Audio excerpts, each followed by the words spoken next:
পলাশবাৰীৰ গোসাইহাটৰ দুৱাপাৰাত ভয়ংকৰ পথ দুৰ্ঘটনা থিতাতে নিহত ই-ৰিক্সা চালক পলাশবাৰী সমষ্টিৰ অন্তৰ্গত গোসাইহাট দুৱাপাৰাত বৃহস্পতিবাৰে নিশা সংঘটিত হয় এক ভয়ংকৰ পথ দুৰ্ঘটনা তীব্ৰবেগী পালচাৰ বাইক এখনে খুন্দা মাৰে ই-ৰিক্সা এখনক ফলত থিতাতে নিহত হয় ই-ৰিক্সা চালকজন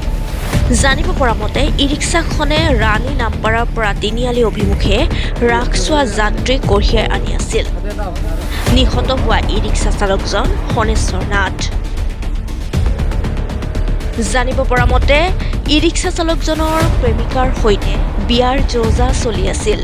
আৰু বিয়াৰ বাবে ঘৰৰ কাম আৰম্ভ কৰিব লৈছিল অমায়িক যুৱক আছিল মৃত ই-ৰিক্সা চালকজন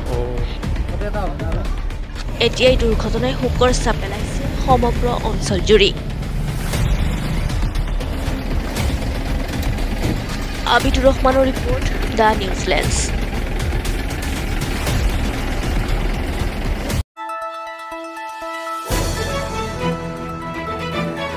দ্য নিউজ লেন্স অবিৰত তথ্যানুসন্ধান আপোনাৰ সেৱাত খবৰ সন্ধান দ্য নিউজ লেন্স